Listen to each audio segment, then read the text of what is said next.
Hello students.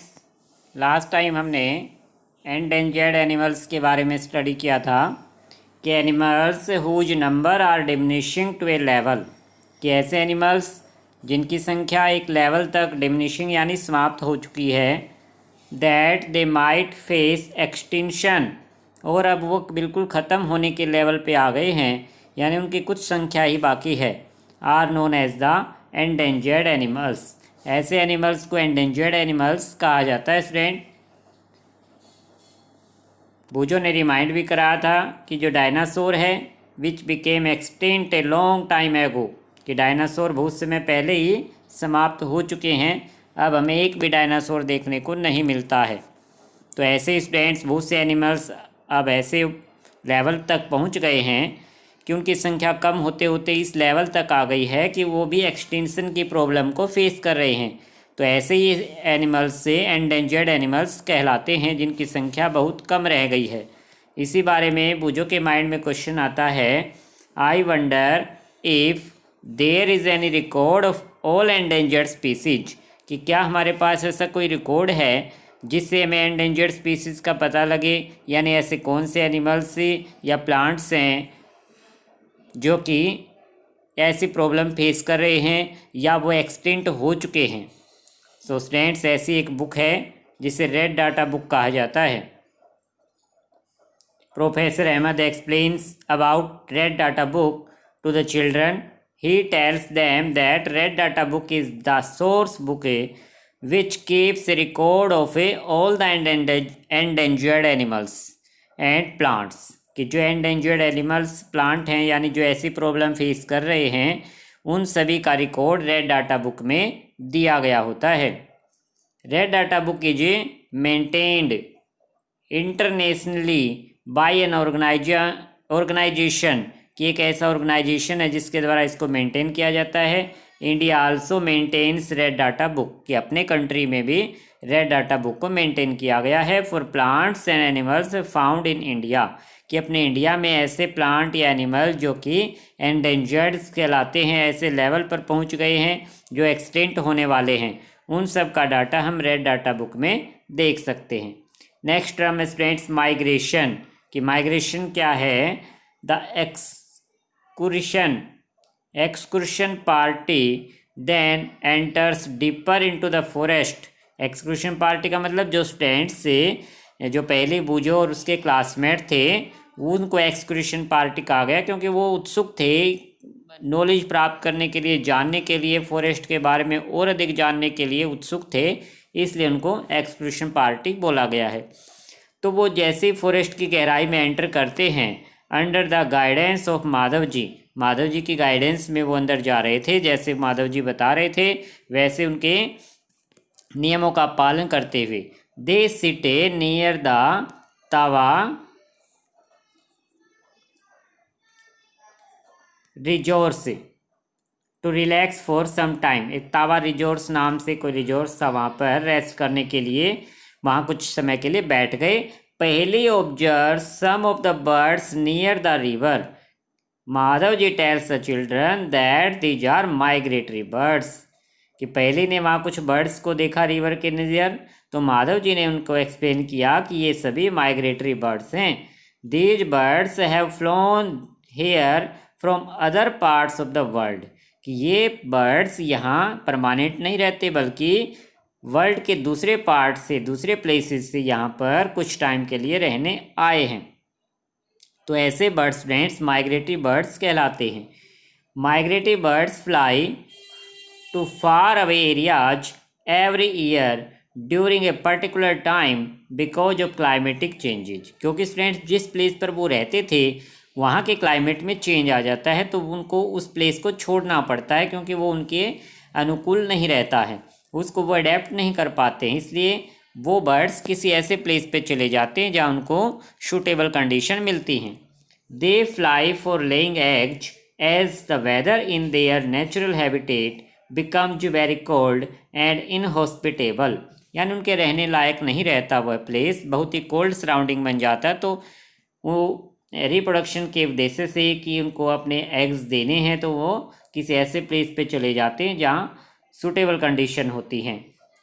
कि birds who cover long distance, कि ऐसे बर्ड्स काफ़ी लॉन्ग डिस्टेंस कवर करके टू रीच अनदर लैंड, एक दूसरी जगह पर पहुंचते हैं, are known as a migratory birds. ऐसे बर्ड्स को माइग्रेटरी बर्ड्स कहा जाता है। माइग्रेशन का मतलब क्या होता है? माइग्रेटरी का मतलब वन प्लेस से अनदर प्लेस पे जाना। एज पहले लर्न इन क्लास 7th में भी पहले ने इस बारे में लर्न किया हुआ था, तो आपने भी इस बारे में लर्न किया होगा 7th क्लास में।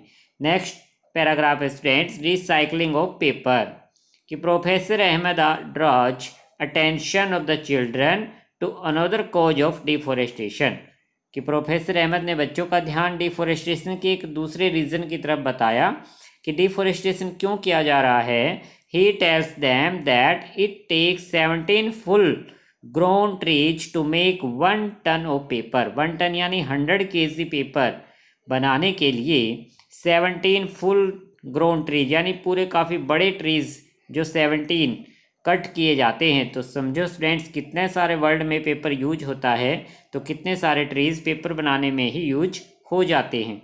Therefore we should save paper, तो इसलिए स्टूडेंट्स हमें पेपर को सेव करना चाहिए। Professor Ahmad also tells that paper can be recycled 5 to 7 times for use. Professor Ahmad ने बताया कि पेपर को 5 से 7 टाइम तक रिसाइकिल भी किया जा सकता है। If each student saves at least 1 sheet of paper in a day, we can save many trees in a year, कि हर स्टूडेंट्स अगर एक दिन में एक पेपर बचाता है तो हम पूरे ईयर में बहुत से ट्रीज बचा सकते हैं। तो इसका मतलब ये नहीं है स्टूडेंट्स कि आप अपना होमवर्क करना बंद कर दो। पेपर बचाने से मतलब है कि हम पेपर को वेस्ट ना करें, जितना ज़रूरी है उतना यूज करें। कई बार हम पेपर को फाड़ के इधर उधर फेंक देते हैं तो उससे पेपर बर्बाद होता है। तो पेपर सेव करने का मतलब होमवर्क बंद कर देना नहीं, बल्कि पेपर को बर्बाद नहीं करना, वेस्ट नहीं करना है। कि we should save reuse used paper, कि सेव करना चाहिए, रीयूज कर सकते हैं पेपर का, एंड रिसाइकिल इट, और उसे रद्दी वाले को बेचकर रिसाइकिल के लिए भेज सकते हैं। लेकिन अगर हम पेपर्स को फाड़ के इधर उधर फेंकेंगे तो उससे पेपर बर्बाद होते हैं, वेस्ट होते हैं। By this we not only save trees but also save energy and water needed for manufacturing paper, कि ऐसा करके अगर हम पेपर को सेव करते हैं, रीयूज करते हैं पेपर का, रिसाइकिल के लिए रद्दी वाले को देते हैं, तो हम केवल ट्रीज नहीं बल्कि ट्री के साथ साथ बहुत सी एनर्जी भी बचा लेते हैं। जैसे वाटर एनर्जी है, क्योंकि जो मैन्युफैक्चरिंग करते समय यूज होती है, वाटर को बचा लेते हैं, उस एनर्जी को बचा लेते हैं जो पेपर को बनाते समय यूज की गई थी। More over the amount of harmful chemicals used in paper making will also be reduced, कि जो हार्मफुल केमिकल्स हैं स्टूडेंट्स से पेपर बनाते समय जिनको यूज किया जाता है उनका यूज भी रिड्यूस किया जा सकता है, यानी कम किया जा सकता है। तो इस तरह से स्टूडेंट्स हमें पेपर को सेव करना चाहिए। पहली क्या सोच रही है, पहली क्या क्वेश्चन करती है कि what would happen if we had no wood, कि अगर कोई भी वुड ना हो हमारे पास तो क्या हो, ऐसा सोच रही है पहले। Is there any alternative available to wood, कि अगर हमारे पास वुड अवेलेबल नहीं है तो उसका अल्टरनेट क्या है, यानी वुड की जगह हम क्या यूज करें। क्योंकि स्टूडेंट्स वुड का यूज जो है फ्यूल के रूप में भी होता है, वुड का यूज फर्नीचर बनाने में भी किया जाता है। इसलिए पहले के माइंड में आया कि वुड ना हो तो क्या सिचुएशन हो, क्या हमारे पास कोई ऐसा अल्टरनेट है। अगर वुड ना हो तो क्या हमारा काम चल सकता है, ताकि वुड को काटा ना जाए, यानी ट्रीज को कट ना किया जाए। ऐसा पहले के माइंड में सोचकर उसने ये क्वेश्चन पुट किए हैं कि I know that paper is one of the important product we get from forests, कि पेपर भी उसके माइंड में आया कि पेपर के बारे में जानते कि इम्पोर्टेंट प्रोडक्ट है जो हमें फॉरेस्ट से मिलता है। I wonder whether there are any alternatives available for paper, कि अगर पेपर का भी कोई अल्टरनेटिव हो तो उससे भी पहले को काफ़ी आश्चर्य होगा। तो पहले ने 2 क्वेश्चन एक तरह से यहाँ पुट किए स्टूडेंट्स। एक तो पहले वुड का अल्टरनेट सोचने की कोशिश कर रही है कि वुड का अल्टरनेट क्या है, यानी ऐसी कौन सी चीज़ है जो वुड की जगह हम यूज कर सकते हैं। सो स्टूडेंट्स, वुड की जगह हम फ्यूल के रूप में घर में आजकल एलपीजी का ज़्यादातर यूज करते हैं, तो इससे हम वुड को बचा सकते हैं ट्रीज़ को कटने से। तो वुड का अल्टरनेट यहाँ पर फ्यूल के रूप में तो एलपीजी गैस हो जाएगा, और जो फर्नीचर हैं या दरवाजे हम वुड के बनवाते हैं तो उसका अल्टरनेट क्या हो गया है कि वुड की जगह आजकल हम एल्युमिनियम के डोर या प्लास्टिक की या आयरन के डोर बनवा सकते हैं। तो वो ये वुड का अल्टरनेट बन सकता है। और जहाँ तक पेपर की बात है स्टूडेंट्स, पेपर का अल्टरनेट आजकल देख रहे हैं सभी स्कूल्स कॉलेज बंद हैं, तो हम पेपर की बजाय ज़्यादातर फ़ोन से ही, बुक्स की बजाय फ़ोन से ही टीचिंग कर रहे हैं, रीडिंग कर रहे हैं। तो ये स्टूडेंट्स आज नेक्स्ट आने वाले कुछ सालों में लगभग 50-60-100 साल के बाद क्या देखेंगे कि स्टूडेंट्स इसी तरह से पढ़ा करेंगे, उनके पास पेपर बचाने का ये सोर्स हो जाएगा, तो ये अल्टरनेट हो जाएगा।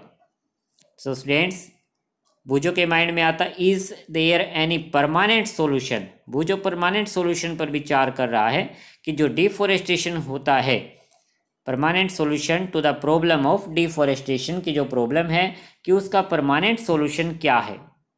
तो बूझो आपको भी, बूझो की तरह आपको भी इस बारे में स्टूडेंट्स आज विचार करना है कि डिफोरेस्टेशन का परमानेंट सोल्यूशन क्या हो। तो यहाँ तक स्टूडेंट्स आप रिवाइज करना। आज हमने कुछ इंपॉर्टेंट टर्म्स डिस्कस की हैं और आगे रीड करना, बूझो के क्वेश्चन का पता लगाना कि डिफोरेस्टेशन जो प्रॉब्लम है कि हम ट्रीज़ को, फॉरेस्ट को काटते जा रहे हैं, कि इसका परमानेंट सॉल्यूशन क्या हो। Okay student, thank you.